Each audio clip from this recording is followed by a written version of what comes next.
الحج اشہر معلومات فمن فرض فیہن الحج فلا رفث ولا فسوق ولا جدال فی الحج وما تفعلوا من خیر یعلمہ اللہ وتزودوا فإن خیر الزاد التقوی واتقون یا اولی الالباب صدق اللہ العظیم۔ پچھلے رکوع سے مناسک حج کا تذکرہ شروع ہو چکا تھا، اور اس کے ضمن میں خاص طور پر یہ کہ اگر کوئی حج کا احرام باندھ کر یا عمرے کا احرام باندھ کر سفر شروع کر دے اور کہیں درمیان میں ایسی رکاوٹ پیش آ جائے کہ اسے احرام کھولنا پڑے بغیر عمرہ کیے اور بغیر حج کیے، تو اس صورت میں کیا قواعد و ضوابط ہیں۔ اب جو یہ رکوع ہے 25واں، اس میں حج کا اصل فلسفہ، اس کی اصل حکمت، اس کی اصل روح کا بیان ہے۔ الحج اشہر معلومات، حج کے مہینے ہیں جو معلوم ہیں،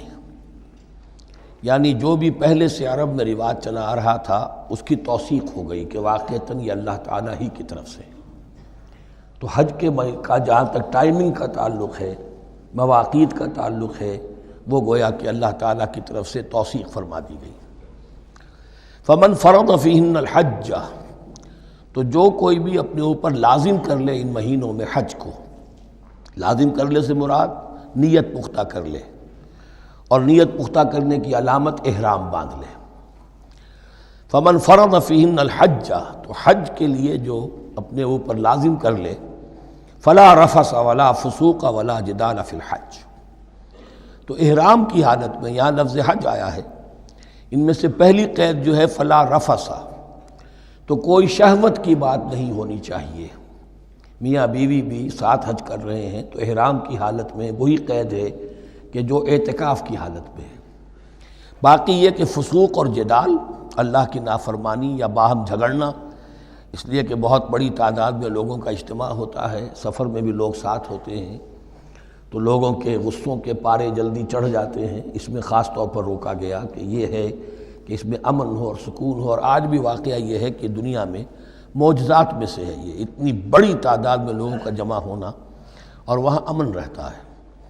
وہاں وہ جنگ و جدال اور جھگڑا اور فساد وغیرہ قطع نظر نہیں آتا۔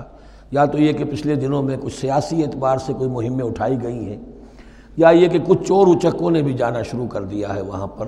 لیکن جھگڑا اور جو گالم گلوچ کی نوبت ہم نے اپنے آنکھوں سے نہیں دیکھی، سے 5-6 مرتبہ حج کی سعادت حاصل ہوئی ہے۔ فلا رفث ولا فسوق ولا جدال فی الحج وما تفعلوا من خیر یعلمہ اللہ، اور جو خیر بھی تم اس کے دوران کرو گے اللہ کے وہ علم میں ہوگا۔ نوافل پڑھ رہے ہو، اضافی طواف کر رہے ہو، کوئی اور بھی جو کام کر رہے ہو، تو اس میں کسی اور کو دکھانے کی ضرورت نہیں ہے، اپنے خاموشی کے ساتھ انسان وہ اپنی جو بھی نیکی مزید کما سکے کمائے، جو بھی مناسک حج ہیں ان پر مستزاد۔ وَتَزَوَّدُوا فَإِنَّ خَيْرَ الزَّادِ التَّقْوَىٰ، اور سفر کے لیے زاد راہ ساتھ لے لیا کرو،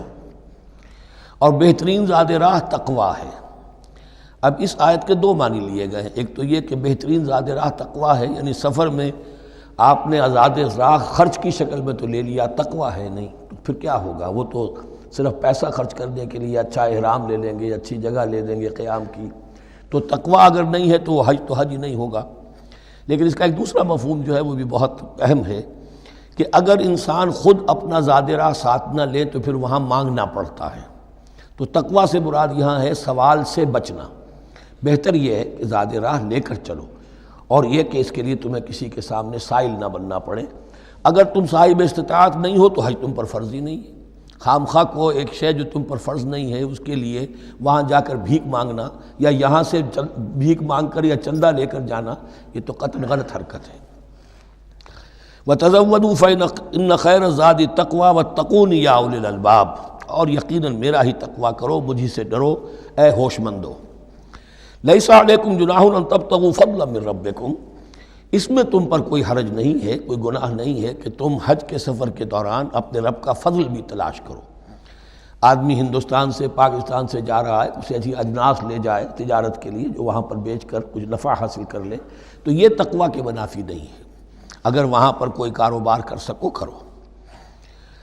فَإِذَا أَفَضْتُم مِّنْ عَرَفَاتٍ، تو پھر جب تم عرفات سے واپس لوٹو، اس لیے کہ اصل حج جو ہے وہ عرفہ ہے، الحج العرفہ،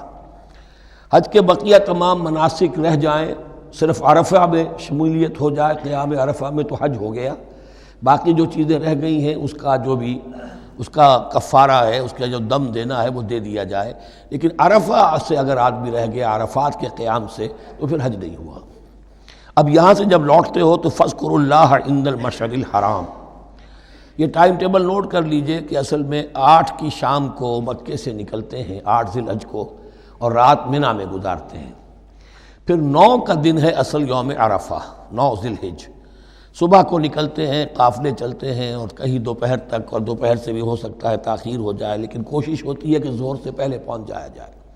لیکن ظہر اور عصر دونوں ملا کر پڑھ لی جائیں عرفات میں داخل ہونے سے پہلے۔ اسی لیے جو مسجد ہے عرفات کے میدان سے ملحق وہ عرفے کے اندر شامل نہیں ہے، وہ اس کی حدود سے باہر ہے، تو اصل اس کا افضل یہی ہے کہ ظہر اور عصر ملا کر وہاں پڑھی جائیں، اور اس کے بعد سے غروب آفتاب تک قیام ہے، وہ عرفات کا قیام ہے، اس میں کوئی نماز نہیں، یعنی جو روایتی جو عبادت ہے اس کے سب دروازے بند۔ اب تو اگر دعا کی آپ کے اندر ایک روح پیدا ہو چکی ہے، اپنے رب سے ہم کلام ہو سکتے ہیں، اور آپ کو حلاوت مناجات حاصل ہو گئی ہے، تو دعا مانگتے رہیے، بس یہی ہے دعا۔ قیام عرفہ جو ہے کھڑے ہو کر بیٹھے ہوئے جس طرح بھی ہو اللہ سے مناجات کرو، یا پھر یہ کہ اگر اس میں کبھی ہو جائے کسی وجہ سے تو آدمی تلاوت کرے، لیکن یہ کہ عام نماز نہیں۔ فَإِذَا أَفَضْتُم مِّنْ عَرَفَاتٍ فاذكروا اللَّهَ عِندَ الْمَشْعَرِ الْحَرَامِ، یہ مزدلفہ کا قیام ہے، 9 کی شام کو مغرب کی نماز کا وقت ہو چکنے کے بعد وہاں سے روانگی ہے، لیکن وہاں مغرب کی نماز پڑھنے کی اجازت نہیں ہے۔ اب جاؤ اور مغرب اور عشاء دونوں جمع کرو اس میں مشعر حرام یعنی مزدلفہ میں، وَاذْكُرُوهُ كَمَا هَدَاكُمْ، اور یاد کرو اسے، ذکر کرو جیسے کہ تمہیں اس نے ہدایت دی ہے۔ اس سے مراد ہے کہ جو کچھ اللہ کے رسول نے تمہیں سکھایا ہے، ذکر کی جو طور طریقے ہیں، اس کے لیے جو بھی طریقے ہیں وہ اللہ نے ہدایت دی اپنے رسول کے ذریعے۔ وَإِن كُنتُم مِّن قَبْلِهِ لَمِنَ الضَّالِّينَ، اور یقیناً اس سے پہلے تو تم گمراہ لوگوں میں سے تھے، تمہیں معلوم نہیں تھا، حج کی شکل باقی رہ گئی تھی، اس کی روح ختم ہو گئی تھی، اس کے مناسک میں بھی تم نے رد و بدل کر دیا تھا، وہ آگے آ رہا ہے۔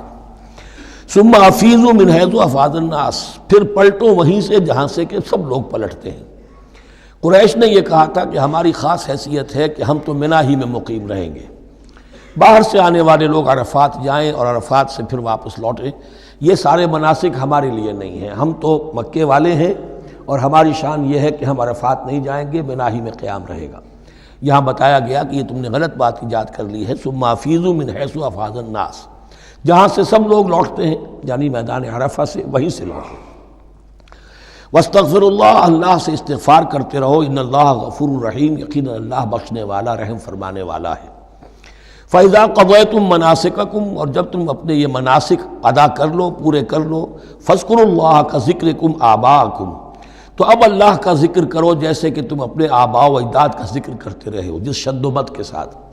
وہاں یہ ہو گیا تھا کہ پھر منی میں جب یہ ٹھہرتے تھے تو اپنے آباء و اجداد کے قصیدے بیان کیے جا رہے ہیں، جیسے ہمارے ہاں ہوتا ہے،